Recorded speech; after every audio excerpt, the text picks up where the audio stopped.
mother made nymph, then a virgin, nurse, then a servant, just an appendage, lift to attendance, so that he never lifts a finger. 24/7 baby machine, so he can live out his picket fence dreams. It's not an act of love if you make her, you make me too much labor.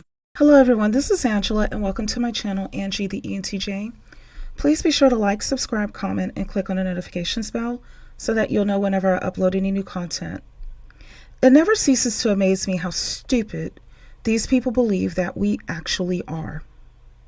Katie Britt, a senator from Alabama, actually believed that she could come up to a podium and say, hey ladies, I'm a mom too. And so, as a mom, this is what we are going to do for all the mommies. And we can all skip to my loo into the sunset. Hip, hip, hooray. We're going to come up with a program to make you successful. And we're going to give you a few breadcrumbs and a few scraps because we're seeing what's happening with that West 4B movement. And it got us shook. So we're trying to give you some breadcrumbs and some scraps so, your stomach can stop growling for wanting more. And we can all do this together. Yay. We're not stupid. So today's video is going to be me pouring a little bit of gas on the fire that is burning down the patriarchy into the ashes. Okay, because right now the patriarchy is facing cremation here shortly. And they are melting down, extinction burst. And of course, my biggest issue is how they are dragging innocent little underage R to the A to the P to the E grape victims with them. Let's sit with this for a moment. Let's sit with this. Because this is treacherous. This really is. You couldn't even think about this to put it in a novel. They are perfectly fine with little girls, meaning children, being R-worded, graped.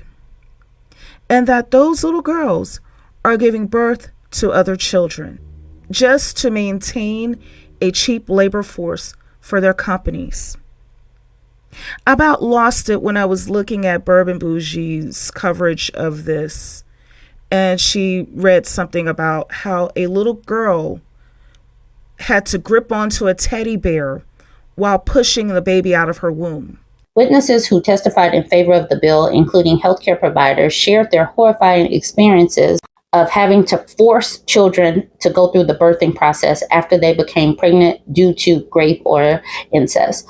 OBGYN Nalima Sukhavasi testified that she and her colleagues have delivered numerous babies of children who have been victims of SA. One of the teenagers delivered a baby while clutching a teddy bear. And that's an image that once you see it, you can't unsee it. Yeah, that affected me. And if that's not bad enough to have little girls gripping onto teddy bears while birthing other children that were conceived out of RAPE, grape, okay? Remember, the girls are still minors. They can't legally work, okay? So who has to take up caring for the child, the baby, of a man who R-worded their daughter, along with still raising their daughter? That's right, the girl's parents or the girl's guardians. This means that if you have a daughter and some scumbag violates her, then it means that in addition to having to be legally liable for your daughter, you also have to be responsible for her child with the rapist, as well as your daughter, because they're still minors. Meanwhile, the rapist will hopefully be in prison, okay, and not still running around committing other acts of violations, okay? So he'll be in prison. He gets to enjoy being a new dad at the cost of your daughter's innocence, all while getting 3 hots and a cot at our collective taxpayer expense, but at the profit of those who own the prison. That's bad. It's horrible. You understand? But here's the side that I'm not hearing enough of, and that's why I want to pour gasoline on this fire. Okay? Because, now that, the cat's out the bag, so to speak, and that they're going to resort to underhanded means in order to force us to do their bidding. So I'm all for pouring gasoline on whatever fire they set. Burn it all down. That's how I feel about it. Okay, figuratively speaking. I'm not advocating violence. I'm being figuratively. Forced birthers are only doing this to secure the legacies that they have schemed and scammed to produce. They can do it by putting us into debt once our daughters are forced to give birth to an R-worder's baby. You see, he goes off to prison, profit. You care for the child and are legally liable for them, which keeps you all from advancing in life, especially financially. Bigger profits. You, your daughter, and the child that was born out of grape will have to work low-wage jobs to survive. Also, profit. You see, I've been throughout this country coast to coast. I haven't gone to Alaska or Hawaii yet, but soon I will. And listen, it is not the average American who is getting sunburned and bitten by bugs out in the fields picking watermelon, strawberries, and so forth. That's extremely hard and skilled labor that does not pay much.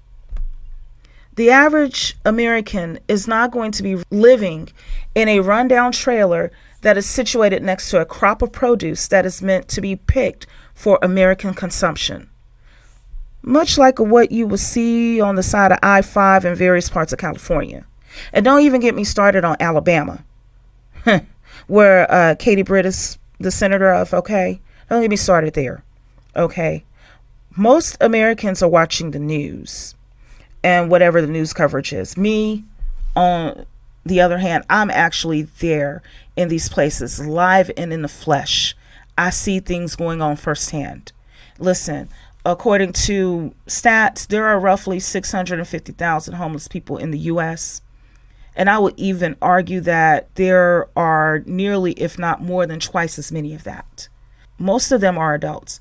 And the bonus is they've already been born. Same goes for the drug addicts as well. There are nearly 47 million of them. They've already been born. A woman already carried them for 9 months.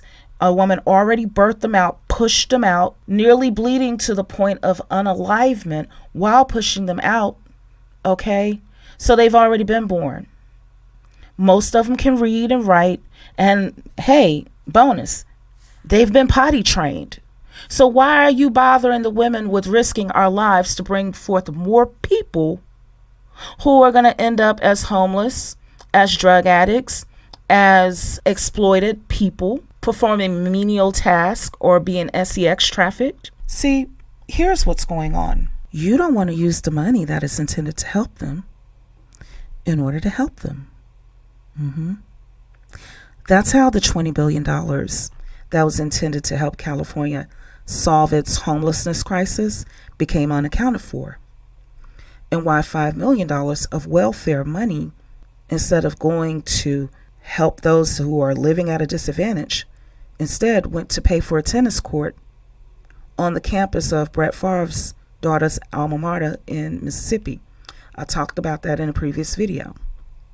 You see, there is no profit, no financial profit there is, in treating them and providing the services that our tax dollars were intended to be used towards stabilizing them. Let me throw the whole can of gasoline in the fire. You see, these forced birthers, they are just as complicit as Daquan is in destabilizing our society. They just don't have any gun residue on their fingers. Here, let me throw a little bit of history into it, okay? You see, for more than 400 years, Black women were the face of free and cheap labor in this nation. Even during the times of Jim Crow, which only ended about 59 years ago. That's about 2 to 3 generations ago, y'all, depending on who you're talking to. The oppressors used similar techniques back then similar to what they're using today with passing laws and ordinances, moving the goalposts and so forth. You can't cross county lines in order to go and have an abortion. Okay, it's illegal to help someone, even if you're giving them a ride on that path, that kind of stuff. They did that kind of stuff back then. They're doing it now. You see, similar to what happened in South Carolina when black women who were receiving their husbands' military war checks were receiving enough where they could survive without having to go and do laundry for their oppressor. So they could enjoy being housewives, or at least direct their labor towards their own households and live all right on what they were receiving. But what did they do in South Carolina? They passed an ordinance saying that, while you're in the prime of your life, you need to use your energy and your time towards our whims and not towards stabilizing yourself. And if you do anything to stabilize yourself, we're going to put you in jail so that you can't work to stabilize yourself. Or we're going to make you pay fines so that if you do work towards stabilizing yourself, we'll steal it through making you pay fines. Yes, this actually happened back in 1918. Yeah. So as you can see, this ordinance was passed 53 years after the Civil War, after slavery was abolished. Okay, so here we are again, 59 years after the ending of Jim Crow, and the cycle of labor exploitation is once again on its last leg. It happens roughly every 50 to 60 years, but this time it will end, and for good. You see, this is the problem that I have with people like Katie Britt and her supporters.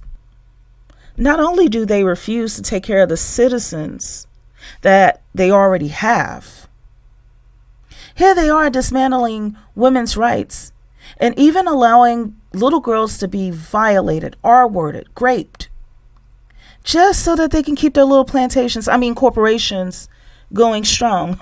Sorry about that slip up. I meant corporation. Oh, you see, I'm a numbers person.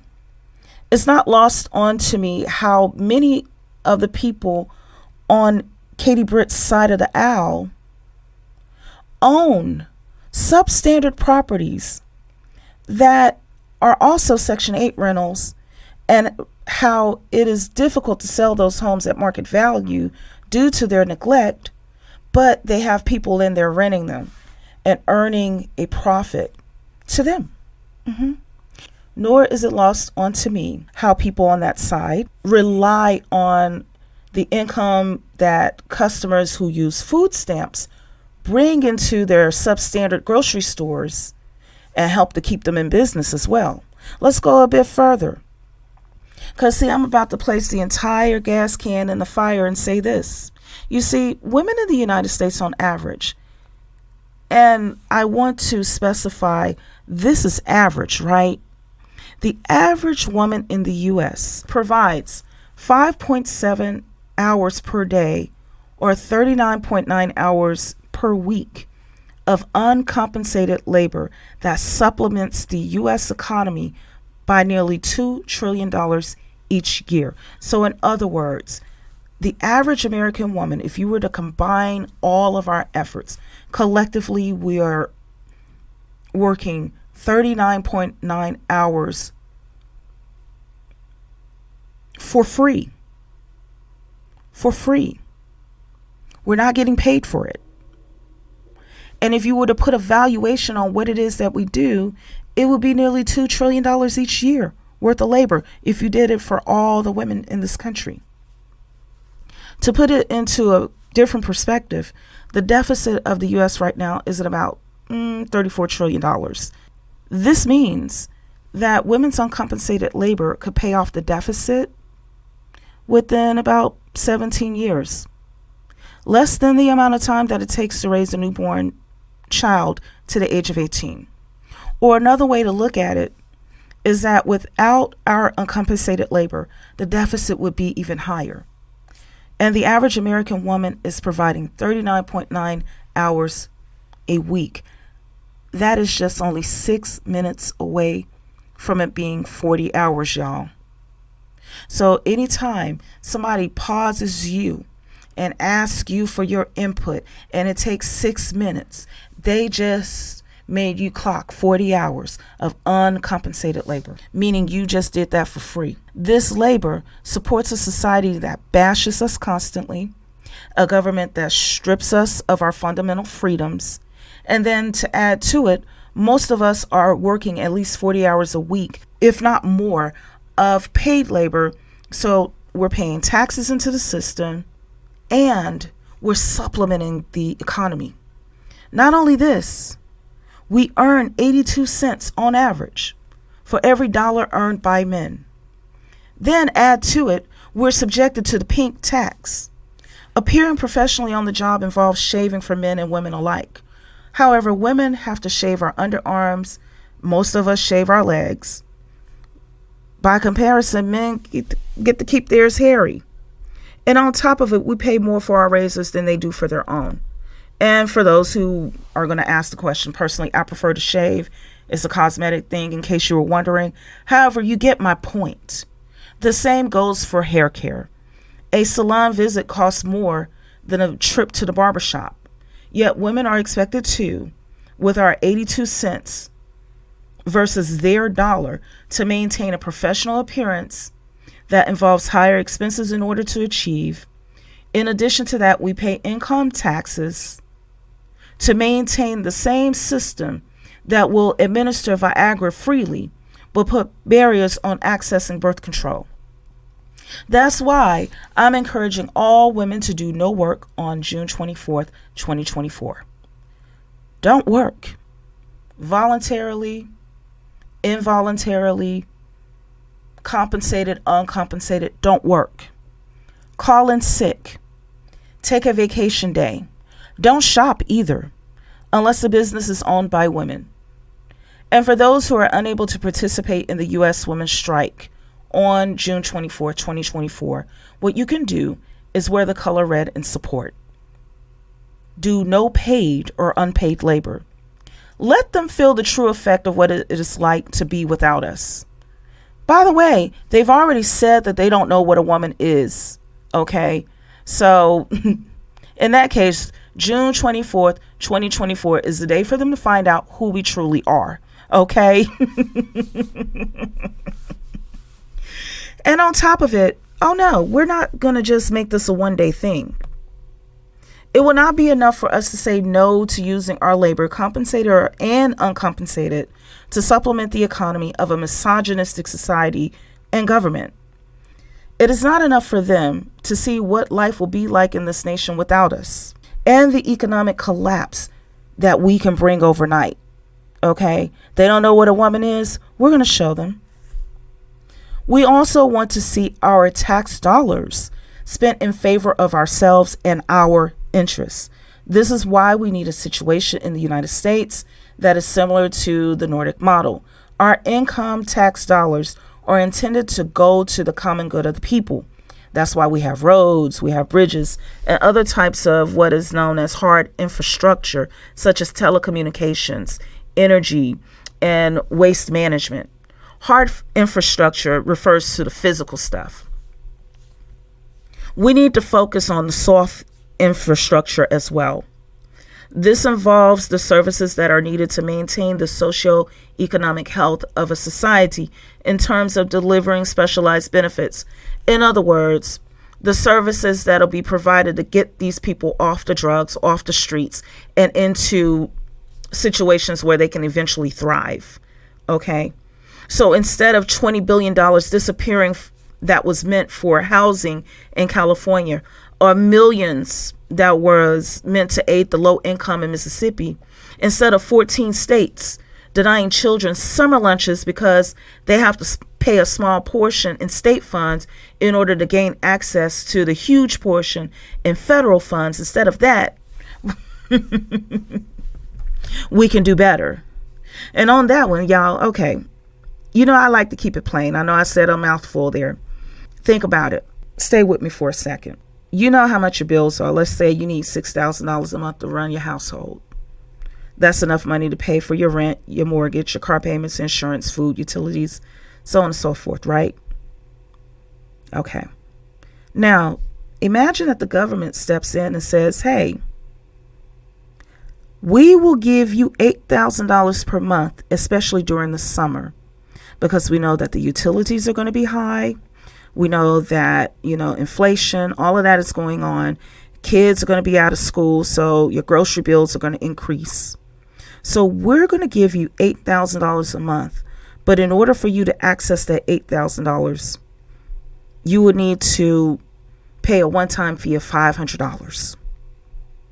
What would you do? As a matter of fact, most of you already do it each year during the tax return season. You pay a tax preparer to help you to get the maximum refund, right? So what is the real reason why they did not approve the summer lunch programs in these states? It's because they've mismanaged the money, y'all. They can't come up with a small down payment to get the federal funding to help the citizens in the state who need access to the benefits. Oh, yeah. See, they're real quick to talk about the poor people who need welfare. But they're real quiet about them rich people who rely on welfare in another form, too. See, they can't come up with the money. See, for the Katie Britt types and the ones who are like her, listen.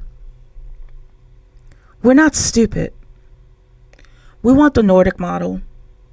We want an America that works for all citizens, including the drug addicted and the homeless ones, whose mothers, because everybody walking around came from somebody's womb. Okay? So those homeless and drug addicted people, their mothers nearly lost their lives giving birth to them. Some didn't even make it. Now, all these women went through all that pain and blood loss.